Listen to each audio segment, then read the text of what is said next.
Yo, Elliot.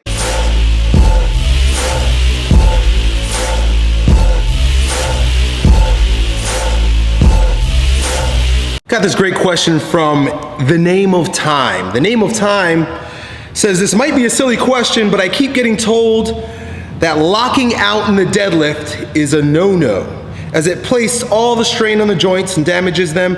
Just want to know your opinion on this idea. So the very first thing is, just to throw it out there, if you don't lock out in the sport of powerlifting, you don't win. I mean, the whole point of the deadlift is to get 3 green lights, which basically means all the judges say he locked out. If you are even slightly flexed over, you will not win that deadlift attempt. You have to lock out. So you've got millions of athletes for decades in the sport of powerlifting locking out, and that's their sport. It's locking out. So if your buddy or whoever else, or the guy that wrote the article, I don't know, made the video, says that locking out is terrible for you, he's basically got to answer to generations of powerlifters that have been and still do it. Now, what he may be referring to is a screwed up lockout. So I'm going to show you, I'm going to talk to you, right, about the difference between a lockout that can damage your body and a lockout that's advantageous to the development of your strength and muscle. So when you see these guys, or lots of them, they deadlift, right? And hopefully you can see me. And what they do is at the top of the deadlift, they do this, they eject their hips forward and hyperextend their low back. That's a bullshit lockout. I don't know what that is. I don't know where people pick that up from. But it's a habit that a lot of people have. A lot of athletes, bodybuilders, and otherwise. They deadlift and then they do this.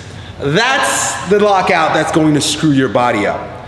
A lockout that's going to add to your ability to get stronger and support you in your gains is where, when you get to that position where you're going from flex to full extension, you drive your feet into the ground and tighten your quads.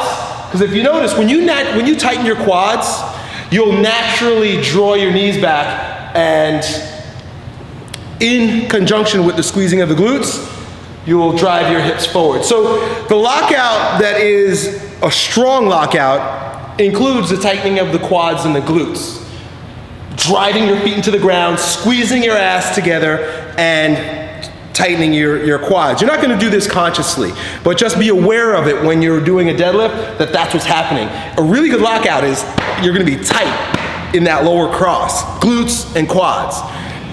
A weak lockout is one where the person bends. They're bending back, and that has nothing to do with the activation of the quads of the glutes. So my man, to answer your question, locking out is bad and will destroy your body if you're doing it wrong. If you're doing it the way I told you, where you're driving your feet into the ground, squeezing your quads, squeezing your glutes, you're going to have a really strong deadlift. You're going to get all green lights, and you're gonna have great gains. Good luck. Talk to you next time. Yo, Elliot.